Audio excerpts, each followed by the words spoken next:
أعوذ بالله من الشيطان الرجيم. بسم الله الرحمن الرحيم. ومن أظلم ممن منع مساجد الله أن يذكر فيها اسمه وسعى في خرابها أولئك ما كان لهم أن يدخلوها إلا خائفين لهم في الدنيا خزي ولهم في الآخرة عذاب عظيم. ندرس کې إن شاء الله العزيز سورة بقره رکوع نمبر 14 آیات نمبر 114 دا شیانو انشاءالله یو آیات ویلی کېږي. اوس دې آیات متعلق چې دی نو هغه یو څو واقعي چې دی نو هغې ذکر کړي دي او بیا بعضې واقعو باندې چې دی نو حضرات مفسرین چې دی نو رد کړی دی. نو دې وجې نه دې کې یو څو واقعي دي دا لږ په غور سره چې دی نو هغه واورولی شي چې په هغې باندې چې نو بیا سړی پوه شي چې د آیات مقصد اصل څه. الله جل جلاله وی ومن اظلم ممن منع مساجد الله. هغه سړی نه څوک ظالم کېدی شي چې کم سړی د الله جل جلاله د کور د خلق چې دی نو هغه منع کوي. اوس چې کم سړی د الله رب العزت د کور نه خلق منع کوي نو د دې سړي نه بل لوی ظالم چې دی نو هغه نشته. اوس د الله جل جلاله د کور نه منع کول د دوه قسمه دي. یو قسم چې دی نو هغه دا دی چې څوک مطلقاً چاته ووایي چې زمانږ چې نو هغه د جماعت دی جماعت ته چې نو هغه به نه راځي، دې کې به مونځ نه کوي، دې کې به اودس نه کوي، دې چې دی نو هغه ذکر عبادت به نه کوي. نو دا د الله رب العزت د کور نه چې دی نو هغه منع کول دي. دویم چې دی نو هغه صورت دا دی چې دی په جماعت کې داسې شور شغرب داسې چې نو غیمه او داسې په جهر باندې چې دی نو هغه تلاوت او ذکر دا چې دی نو هغه کوي چې د بل سړي په منځ کې چې نو هغه خلل اچوي، د بل سړي په ذکر کې چې نو هغه خلل اچوي، د بل سړي په فکر کې چې نو هغه خلل اچوي. نو دا هم چې نو په دې کې شامل دی چې دی د خلق چې نو هغه د دې نه منع کوي ان یذکر فیها اسمه چې دی په هغې کې د الله جل جلاله نوم یې اخلي، دی د هغې نه چې دی نو هغه منع کوي. بیا د دې متعلق چې دی نو هغه واقعات لیکلي دي. ذخیرة الجنان کې چې نو هغې هم لیکلي، معارف القرآن کې هم دی، تفسیر جلالین چې دی نو په هغې کې هم دی او تفسیر چې نو تفسیر رازی د هغې کې چې نو هغه هم امام فخر الدین رازی رحمت الله علیه چې نو هغه هم دا واقع لیکلي. نو وایي چې نو تفسیر جلالین او تفسیر چې نو معارف القرآن او ذخیرة الجنان د درې واړو حضرات چې دا کوم یو واقعیت وسویم دی ذکر کړي، خو بیا چې نو فخر الدین رازی رحمت الله علیه چې نو دغه واقع باندې رد کړی دی. نو اولنۍ قصه د هغه وایي چې دا کس آیات د چا باره کې نو دې آیات سیاق او سباق ته چې وکتلی شي نو دې نه معلومیږي دا چې دا د یهودو په باره کې او دغه شان دې سره چې وکتلی شي نو دا آیات د مکې د مشرکانو باره کې هم دی. ځکه دې نه مخکې درې فرقې چې دی نو هغه ذکر شولې. آیات نمبر 113 کې درې ډلې چې نو ذکر شوې. قالت اليهود ليست النصارى على شيء، یوه قالت النصارى ليست اليهود على شيء، دوه قال الذين لا يعلمون مثل قولهم، درې. نو د درې فرقې چې دی نو هغه تېرې شولې. نو الله وی دی یو طرف ته دعوه دا کوي چې که یو نو مونږ یو، زمونږ په شانتې نور چې دی نو هغه څوک ښه خلک چې دی نو هغه نشته. او دویم طرف ته به دوی د الله رب العزت د کور نه چې دی نو هغه خلک منع کول. نو دا څنګه دوی چې دی نو د خپل خوالې چې دی نو هغه دعوه کوي. خوالې خو دا دی چې دی د الله رب العزت کور ته نور هم خلکو له دعوت ورکولی، عبادت طرف ته خلک د نور هم راغب کولی. نو دوی خو خلک منع کوي، نو چې کله خلک منع کوي نو څنګه دا دعوه کوي. نو ما تاسو ته یو واقع په دې کې چې نو هغه د حضرت عبدالله ابن عباس رضی الله تعالی عنه نه چې نو هغه منقول د هغه ذکر کړی ده، دغه چې نو تفاسیر ذکر کړي ټولو. هغه وایي چې د عیسایانو په دور کې کله چې یهودو چې نو هغه داسې چل وکړو چې حضرت یحیی علیه السلام چې نو هغه شهید کړلو. مخکې موږ د هغه د شهادت قصه چې نو هغه ویلې وه. نو چې کله حضرت یحیی علیه السلام شهید کړلو نو دغه نه اورستو په بیت المقدس باندې بیا د عیسایانو یو بادشاه چې دغه نوم چې دی نو هغه تیتوس و، طایا طاو او سین، او بعضې چې دی نو تیتاوس چې هم لیکلی دی طالب تا وو او سینو، بهرحال دا دواړه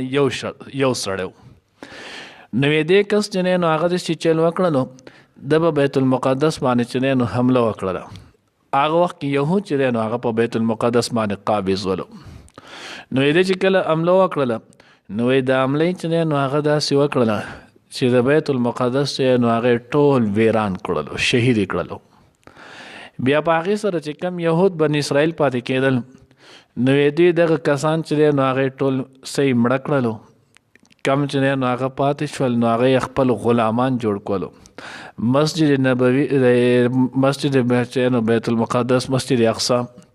مسجد اقصی کې چې دی نو هغې کې ډیرانونه خځلې مرداري دی چې دی نو هغې ورته واچولې. تورات شریف چې دی نو هغې راواغستو، هغې وسېزلو او ذخیرة الجنان کې دوره لیکلي دومره وینې چې دی نو هغې وبیولې چې د هغوی چې کم اسونه ول نو د اسانو چې دی نو هغه د زنګونان نه هغه وینې چې دی نو بره وي، دومره ډنډان چې دی نو هغه د وینو وردېدل. نو دې چې دی نو هغه دغه کار وکړو چې کله دوی یحیی علیه السلام شهید کړو نو د یحیی علیه السلام د شهادت نه وروسته دوی سره چې دی نو دا معامله وشو. نو یو دا ده ومن اظلم ممن منع مساجد الله، څنګه تاسو چې دی نو هغه نصاره د خپل خلک خپل چې دی نو هغه اعلی کېدو کو دا کوئ، حالن کې تاسو خو د الله د کورونو سره ودا چل کړو. دویمه واقع چې دی نو بعضې حضراتو پکې چې نو هغه د ابرهه ذکر کړي. مخکې موږ ویلو دا د یمن چې دی نو هغه بادشاه ولو او دغه ابرهه د چې نو په خانه کعبې باندې حمله چې دی نو هغه کړې وه. صورت فیل کې تیر ختم کې موږ ویلي ول. نو دی چې دی نو هغه رالو، الله جل جلاله د دغه حمله چې دی نو هغه ناکامه کړله. درېیمه واقع چې دی نو هغې په دې کې د بخت نصر چې نو هغه لیکلې ده چې بخت نصر چې دی نو هغه داسې چل وکړلو چې کله سلیمان علیه السلام خو چې نو هغه جومات جوړ کړو بیت المقدس، د هغه د یو خښته د سرو بله د سپینو ولګوله او پای کې لال جواهرات چې دی نو هغې دنیا شیدا کړل. نو بیا د هغې نه وروسته په دې باندې یهودو د سرکشۍ په وجه په دې باندې چې دی نو هغه حمله وکړله او دغه چې دی نو هغه داسې وکړل چې دغه جومات بیت المقدس چې نو هغه ټوټې ټوټې کړلې، د هغې هغه ټول سره سپین چې دی نو هغې ویوړل. او د دې تیتوس بادشاه دا کومه قصه چې موږ وکړه نو دا بیا د هغه وخت نه واله او د حضرت عمر فاروق رضی الله تعالی عنہ د دور پورې چې نو دا بیا د قشانتي وران پروت. بیا د حضرت عمر فاروق رضی الله تعالی عنہ په دور کې چې کله چې نو بیت المقدس، شام او دا علاقې فتح شولې نو عمر فاروق رضی الله تعالی عنہ بیا دوباره چې نو د بیت المقدس چې نو هغه آباد کړو. مشرکان د عرب چې نو دوی هم د خپل پاک دامنۍ چې نو دعوه کړې. نو څلورمه واقع چې نو درېیمه واقعه هغې پکې دا ذکر کړې ده چې حضور علیه السلام کله چې شروع کې چې نو د الله پیغمبر ته نبوت میلاو شو، مسلمانانو ته چې دی نو هغه نبوت میلاو شو، د هغوی ته پیغمبر میلاو شو. نو دوی چې کله ایمان راوړلو حضور علیه السلام به په مسجد خانه کعبه کې بیت الله شریف کې چې نو هغه به یې مونځ کولو. نو د بیت الله شریف کې به چې کله مونځ کولو نو دې خلکو به نو نبي علیه السلام منع کولو. بشمار واقع دي چې حضور علیه السلام باندې یو پیرالتي چې هغه اوخ مردار شو مړ شو. نو ابو جهل دی بدبخته کسان ولېږل او نبی علیه السلام چې نو کله سجدې ته لاړو نو د هغه په وجود مبارکه باندې نو هغه دوی راغلل او د هغه اوښه کلمې او لرې او هر څه چې نو هغه واچول. نو په دغه دوران کې بیا حضرت ابوبکر صدیق رضی الله تعالی عنہ د خپل کور سره خواته چې یو جماعت جوړ کولو چې موږ مسلمانان به په دې کې قرآن وایو، قرآن به زده کوو، د الله پیغمبر به یې دې کې به ځان لمونځ کوو. لکه څنګه چې مخکې به بیا هم انشاءالله راشي ولا تجهر بصلاتک ولا تخافت بها وابتغي بین ذلک سبیلا. نو په دغه کې به بیا مسلمانانو ځان له په پټه مونځ کولو. نو چې کله به دوی په دې کې ځان له پټ مونځ کولو نو دوی بیا هلته به هم مسلمانانو ته ایذا او تکلیف رسولو نو بیا د ورځې د قرت چې نه کېږي دا هم دقه وجه ده نو بیا د ورځې د قرت نه چې نو هغه منع شول مسلمانان او ماښام ماسخوتن او سحر په مازه کې بچی نو بیا قرت کېدلو خدا به هم چې نو هغه هلکا سلو چې نو هغه کېدلو دومره اواز باندې چې جماعت کې خلک دننه اوري او بهر چې نو چاته پته نه لګي نو یو واقع چې نو هغه دا ده پکې د دغه متعلق چې نو هغه دی ومن اظلم ممن منع مساجد الله ان یذکر فیها څلورمه واقع چې نو هغه پکې دا ذکر کړی ده وایي چې کله حضور علیه الصلاۃ والسلام او مسلمانانو هجرت وکړو نو د هجرت په شپږم کال باندې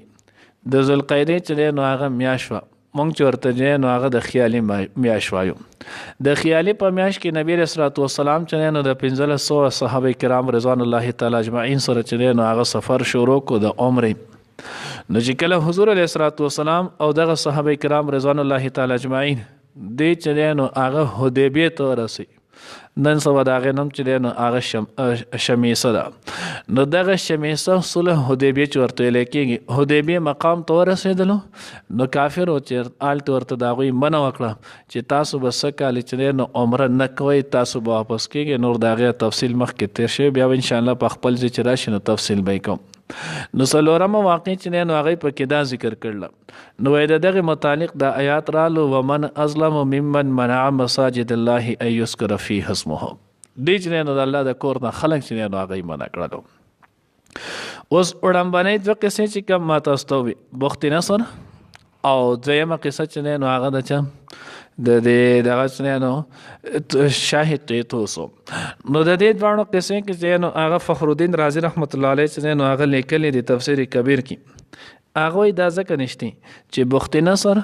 دا د حضرت عیسی علیه السلام د پیدایش نه ډېر مخکې چې نو هغه تیر شوی دی او عیسی علیه السلام زمانه چې نو هغه د دې نه وروسته او هر چې عیسایان یادېږي نو دا د عیسی علیه السلام نه وروسته یادېږي د دغه ټایمه پورې بني اسرائیل چې نو هغه یادېدل یهود په نوم باندې نو په هغه وخت کې چې نو هغه عیسایان ولنه او د شاه طیطوس د واقع چې نو هغه انکار په دې کړی دی چې بیت المقدس ځکه د هغوی نه دی وران کړی څنګه چې د یهودو په نسبت باندې بیت المقدس چې نو هغه قبله وه او د تعظیم لایق وه نو وایي دغه شانتې د عیسایانو چې نو هغه قبله هم بیت المقدس و او د هغوی په نسبت باندې هم د بیت المقدس چې نو هغه تعظیم حق ولو تعظیم به ولا کولو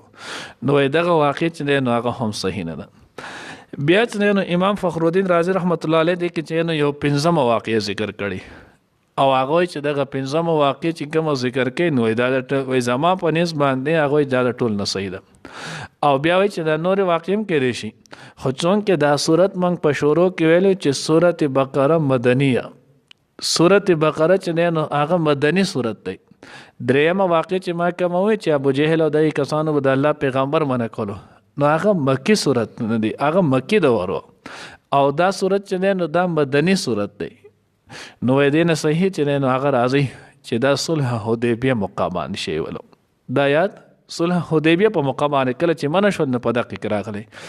او پنځمه واقع چې نو هغه امام فخر الدین رازي رحمت الله علیه چې نو هغه سره ذکر کړي هغه زما په نسبت باندې زیات ثواب دی چې نو هغه دا یو واقع ده چې حضور علیه الصلاۃ والسلام کله مسجد د مدینه منوره ته چې نو هغه هجرت وکړلو مسلمانانو سره هجرت وکړو نو چې کله د الله پیغمبر هجرت وکړنو نو مخکې مونږ ویلو د حضور علیه الصلاۃ والسلام یو لقب یو نوم چې نو هغه نبی القبلتین و د دوو قبلو چې نو هغه نبی د دوو قبلو خاوند د هغې شرافت ورته حاصل شوی دی نو نبی علیه الصلاۃ والسلام نبی القبلتین و نو چې کله د الله پیغمبر نبی القبلتین و نو شروع کې نبی علیه الصلاۃ والسلام 15 14 یا 19 میاشتې دغه قبله بیت المقدس طرف ته چې نو منځ وکړو نو چې کله منځ کول هغه وخت کې حکمدار آلو نو یهودو چې نو دا خبره شروع کړه عام کړه چې ګوره څنګه چې زمونږ قبله طرف ته د الله پیغمبر چې نو هغه رالو خبرې زمونږ ومنله زمونږ دین ته زمونږ قبله ته محتاج شو داسې به باقي دین کې هم د مونږ ته چې نو هغه محتاجېږي او زمونږ موافقت چې نو هغه اختیاروي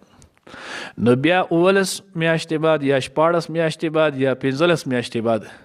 نبی علیہ الصلوۃ والسلام ته دوباره حکم وشولو چې تاسو واپس چې نو هغه چرته مخ کې خانه کعبه ته دا چې نو هغه تاسو مستقل قبله چې نو هغه دا خو دغه کې دا مخ کول تالیف قلب د پاره دویم چې نو هغه د کې دا مخ کول دا د دې لپاره چې د الله پیغمبر ته دغه شرافت چې نو هغه حاصل شي. نو حضور علیه الصلوۃ والسلام چې نو هغه یو روایت کې راځي چې د ماسپخین په منځ کې ولو ماسپخین مونږ نبی علیہ الصلوۃ والسلام د بنو سلمہ چې نو هغه په ځای کې کولو د هغوی په جماعت کې اوس چې ورته د مسجد قبلتین چې نو ویلې کېږي. نو دې جماعت کې نبی علیہ الصلوۃ والسلام امامت ته ولاړو مونځ ولا کولو دې دوران کې چې نو 2 رکعات شي ول په ورستنی 2 رکعاتو کې چې نو هغه وحی رااله نو چې کله وحی رااله د الله پیغمبر چې نو هغه راوګرځېد او قبله طرف ته چې نو هغه مخ کو.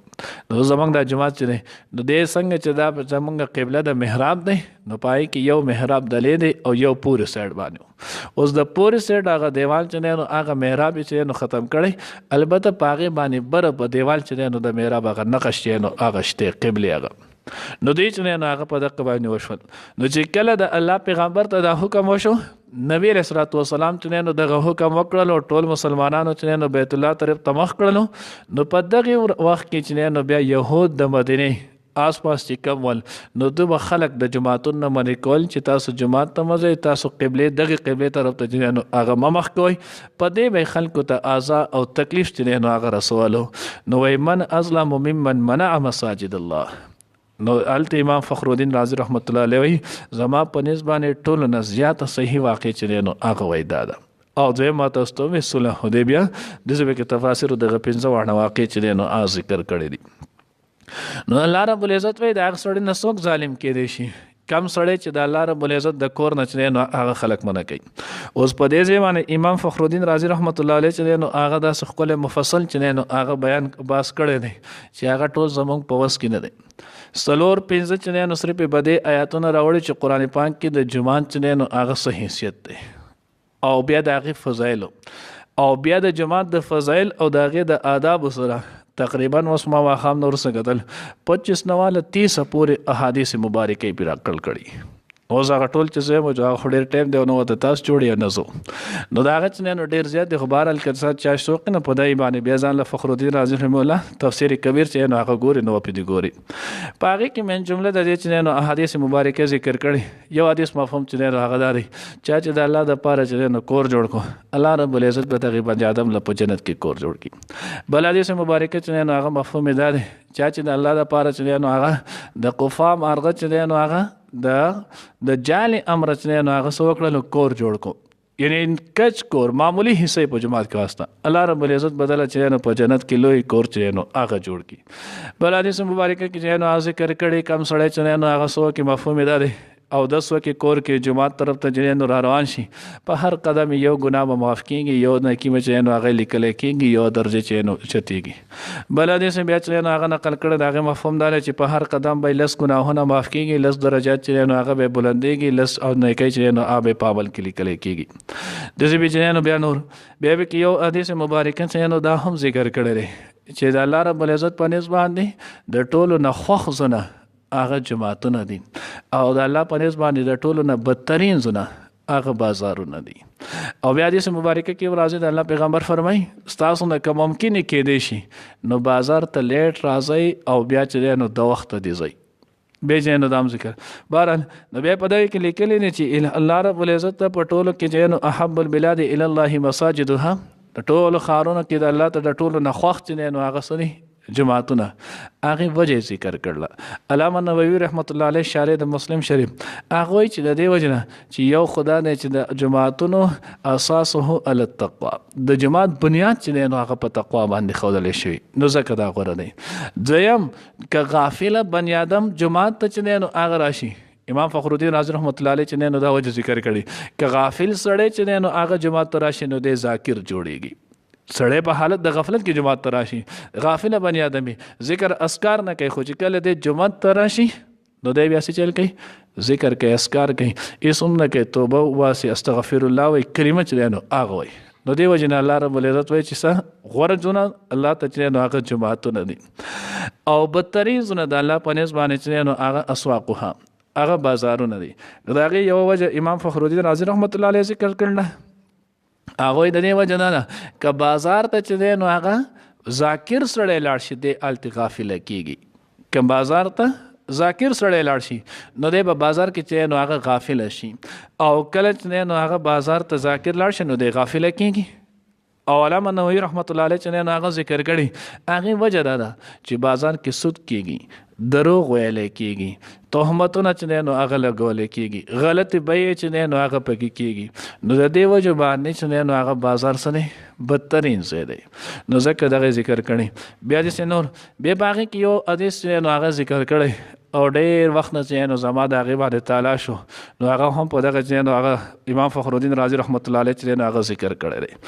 هغه حدیث مبارکې چې نو هغې دا ذکر کړی دی حضور علیه الصلاة والسلام چې دی نو یو پیره جومات ته رالو. نبی علیه الصلاة والسلام چې کله جومات ته رالو مانځه ته نه مخکې کېدو. چې مانځه ته کله مخکې شو نو وایي کتل چې دی نو جومات دیوال چا څخه کړو، لاړې پې توکلې، صحیح کړی، لاړې توکلې.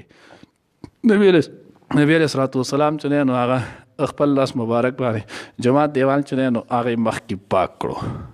جومات دیوالې پاک کړو.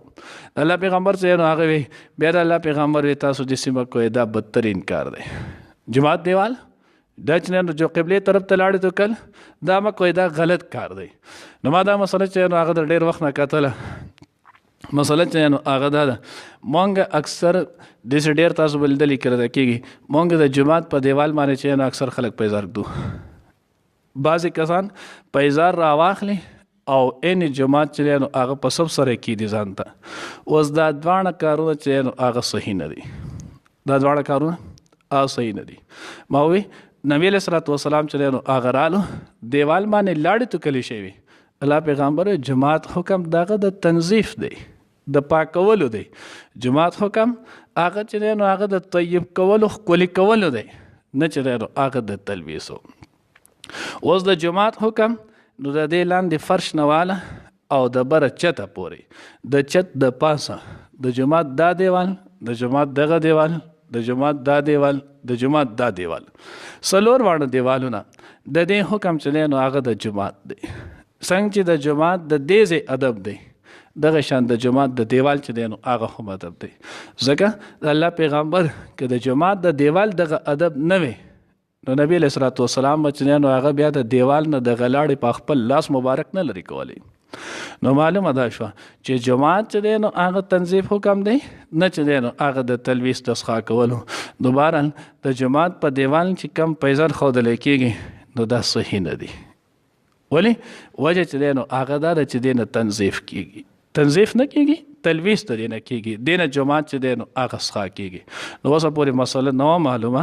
نو ما هم چې دی نو هغه داسې کم شي په هغې باندې توبه استغفار وکړو. نن نه بعد چې کومه مسله معلومه شوه نو دی نه چې نو هغه ځان ساتو. جماعت سب کې یا داسې ځای باندې چې دی نو هغه داسې پیزار چې هغې نه تلویس راځي نو هغه نه دی ښه. بل چې نو حدیث مبارکې چې نو هغه کې بیا ذکر کړی دی په هغې کې نو هغه دا ویلي چې جومات چې دی نو هغه جنبو مساجدکم وجانینکم وصبیانکم، تاسو خپل جوماتونه چې دی نو هغه ساتئ د وړو نه او د لیونو نه. جومات ته چې دی نو هغه دوه قسمه خلک مه راولئ، یو واړه او دویم لیونی. ولې ځکه واړه چې دی نو هغه هم د جومات خیال نشي ساتلی او لیونی چې دی نو هغه هم د جومات چې نو هغه خیال نه ساتلی. بیا بل حدیث مبارکه چې نو هغه ذکر کړی د هغې چې نو مفهوم دا دی چې جومات علامات قیامت نه چې دی نو هغه دا دی چې ترفع الاصوات فی مساجدها. جماعتونه کې به چې دی نو هغه خبرې شروع شي،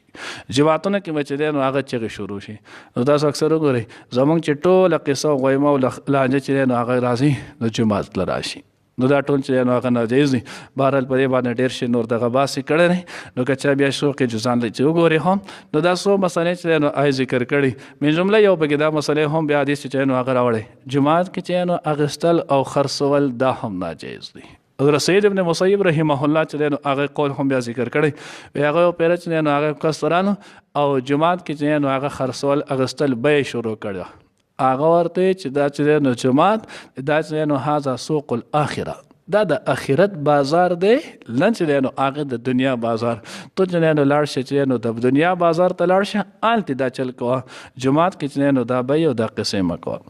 نو ځکه الله رب العزت وایي ومن اظلم ممن منع مساجد الله ان یذکر فیها اسمه چې په هغې کې ذکر کړی شي د الله رب العزت نوم وسعا فی خرابها او د هغې د کوشش د خرابیات چې دی نو هغه کوي الله وایي اولئک ما کان لهم نه دی مناسب د دوی دپاره ان یدخلوها الا خائفین چې دوی داخل شي دې ته مګر یریدونکي یو توجیه چې دی نو هغې دا ده وایي چې جماعت ته داخلیږي نو په عاجزۍ سره به داخلیږي لا یدخلوها الا خائفین جماعت ته چې دی نو هغه داخلېدل د دې اجازت نشته مګر په یره سره جماعت ته چې داخلېږي نو ته به وایې چې دا زه د رب العالمین کور ته رالم چې هغه شهنشاه دی د بادشاهانو بادشاه دی هغه قادر مطلق ذات دی نو چې زه د دغه قادر مطلق کور ته چې راځم نو په ادب او احترام سره لکه دنیا کې څوک چې نو معمولی عهدهدار ځای ته راځي نو د هغه د عهدې په قدر د هغه د هغه ځای چې نو خیال کوي که نه آن تر دی تاسو د سټریټ وای ګلۍ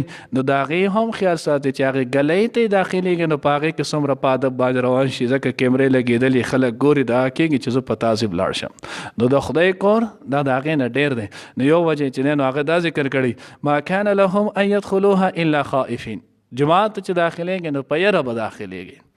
او دویم چې دی نو بعضې حضراتو دا توجیه کړله چې دا د مسلمانانو دپاره بشارت دی لکه څنګه چې موږ وی یو واقع د صلح حدیبیه ده چې حدیبیه کې چې نو هغه دا راغلو د هغې په وجه نو الله وی نن دی تاسو نه پرېږدي لږ وخت بعد ګورئ الله جل جلاله به چې نو تاسو ته مکه چې نو هغه به فتح کړي نو دوی به بیا مکې مکرمې ته او ټول عربو کې یو جماعت ته به هم دی نشي تللی مګر په یاره سره بیا د آخره کې د الله د پیغمبر وصیت هم وګڼه اخرج اليهود من جزیرة العرب نو دوی په یره به چې دی نو هغه بیا داخلېږي مسلمانانو باندې به دوی قوي او چړ چې دی نو هغه نشي راتلی لهم فی الدنیا خزي ولهم فی الآخرة عذاب عظیم الله وایي کم کسان چې دا کار کوي د جماعت هتک کوي جماعت نه خلق منع کوي جماعت چې نو هغې بېکرامي کوي نو د دې کسان دپاره چې دی نو هغه سره لهم د دې دپاره فی دنیا په دنیا کې خیزن رسوایي ده ولهم فی الآخرت او د دې دپاره په آخرت کې عذاب عظیم لوی عذاب دی الله دې د هغې نه زموږ حفاظت وکړي ومن او څوک دی ازلم زیات ظالم ممن د هغې چا نه منعه چې منع کړې مساجد الله د الله د جماعتونو نه ان یذکر دا چې ذکر کړی شي فیها په هغې کې اسمه د هغه نوم یعنې د الله وسعا او کوشش وکړي فی خرابها د هغې په ورانولو کې اولئک ما کان لهم داسې خلقو حق نشته د دوی دپاره ان یدخلوها چې داخل شي هغې یعنې جماعتونو ته الا خائفین مګر یریدونکي لهم د هغوی دپاره فی دنیا په دنیا کې خزون رسوایي ده ولهم او هغوی دپاره فی الآخرت په آخرت کې عذاب عظیم عذاب ډېر لوی دی